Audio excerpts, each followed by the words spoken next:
No one was surprised by Vishal Megamart's stellar market debut last week. Most people who track the capital markets saw it coming. After all, its 8,000 crore IPO was oversubscribed by 27 times. So it was expected to list with a considerable premium, and well, it did. But how did it get here? You see, for a long time, Vishal's primary competitors were believed to be the regional players, the likes of V-Mart, V2 Retail, and Style Bazaar. That's because, much like these players, Vishal was catering to smaller cities and towns across the country.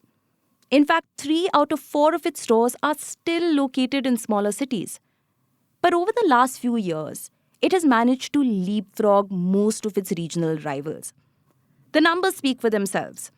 In FY24, the company's sales managed to hit close to 9,000 crore rupees. The regional players we spoke about, meanwhile, reported sales between 1,000 and 2,000 crore rupees.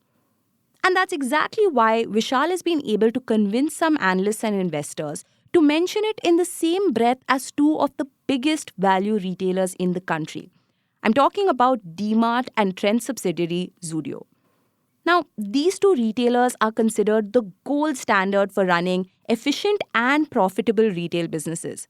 And while Vishal Megamart has established itself as a large player in terms of scale, it hasn't quite reached that level yet.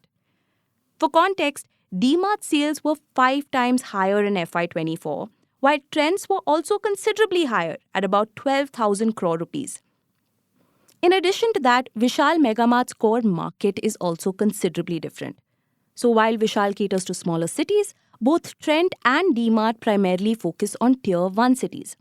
Which is why, on the surface of things, Vishal seems to have far more in common with those other regional players. So why then would it want to put itself next to DMart and Trent? Well, unsurprisingly, it's to give its private equity investors a leg up.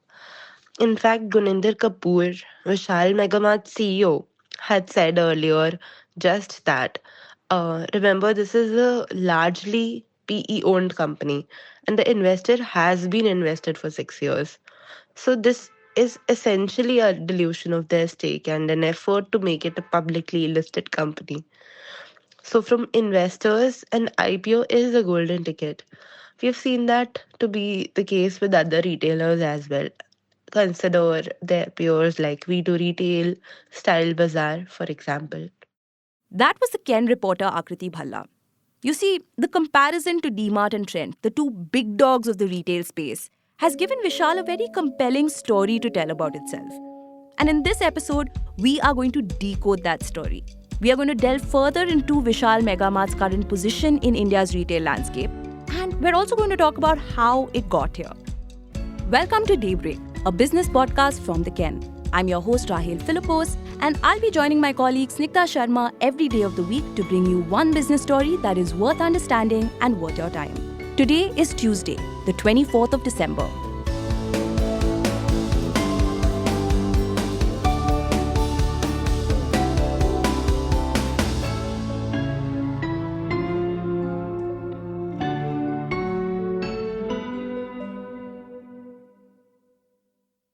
Vishal Megamart's IPO could not have come at a better time. The retail sector is booming, all thanks to the budget-conscious shopper, and this particular retailer prides itself on being a haven for all bargain hunters. Akriti actually paid a visit to one of Vishal Megamart's outlets in Delhi a little while ago.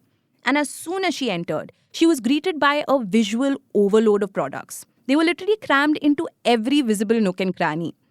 Groceries, apparel, personal care items, infant supplies, kitchenware, anything that an Indian household would require, you will find at one of their stores. But Akriti found that there is a method to this madness. You see, across its stores, the 23-year-old retail chain follows a consistent layout. On the ground floor, you will have all the high-margin apparel. And then on the first floor is the general merchandise like kitchen appliances, until finally you arrive on the second floor, where you will find all the low-margin FMCG products. Now, this is also indicative of the company's larger strategy, the strategy of making FMCG products a quarter of its portfolio. In fact, that's exactly what helped drive monthly repeat visits. It's also what has helped fuel one of the fastest sales growths in this sector, second only to Trent. Currently, Vishal is at par with market leader DMart in that department. What sets Vishal apart further is its dependence on private label products across categories. Now, that's what keeps costs down and margins up. For context, over 70% of the products you will find at Vishal Megamart come from third-party manufacturers. So, for instance, they will source apparel from players like Rishabh Oswal or something like consumables from a player like Bikanerwala Foods. If you look at the sales mix, apparel accounts for about half, while general merchandise and FMCG each contribute around 25%. Now, this whole strategy, combined with the sheer breadth of products on offer, all at incredibly low prices, of course, has allowed Vishal to outperform other regional retailers like V-Mart. In fact, like one retail analyst pointed out to Akriti, Vishal has managed to effectively bridge the gap between larger pan-Indian retailers and regional players. It's now right in between. It ranks higher among value-focused competitors, but is still trailing behind in premium or urban-centric market dominance. That's also clear from the numbers. Despite a 30% sales growth in the last 2 years, Vishal's sales are still much lower than both DMart and Trent. And now it also doesn't help that competition will only get fiercer, especially since Tata and Reliance are very quickly making their way into smaller towns. More on that in the next segment.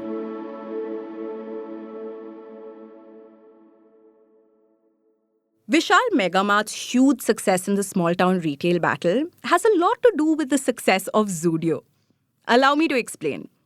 Earlier, customers were concerned about status symbols. So they would usually go to stores like Lifestyle or Pantaloons until Zudio entered the picture. You see, Zudio managed to break that notion that fashion has to be expensive. And what also ended up happening because of that change in behavior was that the same customer now doesn't shy away from entering a Vishal Megamart outlet.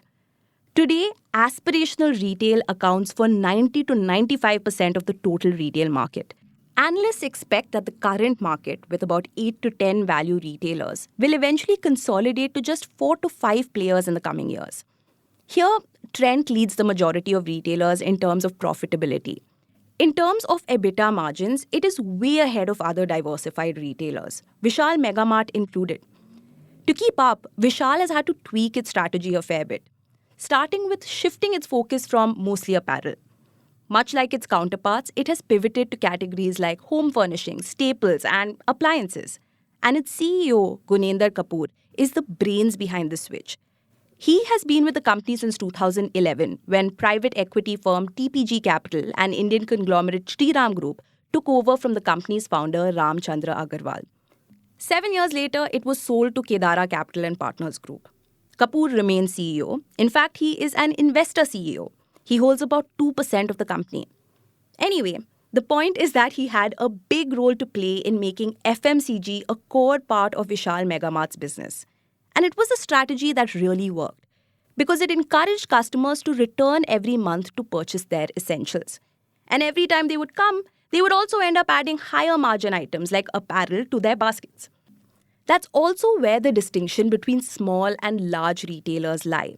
You see, most value retailers with a large regional presence, the likes of V-Mart or V2 Retail, still have apparel as the biggest chunk of their business. Meanwhile, if you look at national retailers like DMart, they rely far more on FMCG to bring in business. And Vishal Megamart seems to be going in that direction.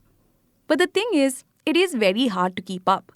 The retail landscape is evolving constantly. And it also doesn't help that value retail now has another massive challenger, quick commerce. Now, Vishal has clearly recognized this, which is why it recently started offering home deliveries within 2 to 4 hours. But like most analysts pointed out, there's a huge gap between 10 minutes and 4 hours. But it makes sense that Vishal would introduce something like that, considering that smaller cities and towns are very quickly getting used to quicker impulse-driven purchases. Once that consumer behavior becomes even more widespread, it's likely to transform the whole market. But does that mean that the value retail market is going to disappear or become irrelevant? Probably not. Because at the end of the day, in a price-sensitive market like India, as long as Vishal is able to offer a great deal, it'll always manage to get customers through the door.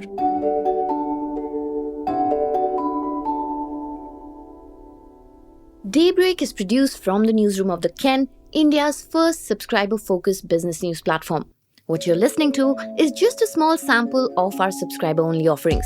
A full subscription unlocks daily long-form feature stories, newsletters, and podcast extras. Head to theken.com and click on the red subscribe button on the top of the website. Today's episode was hosted by Rahel Philippos and edited by Rajiv CN.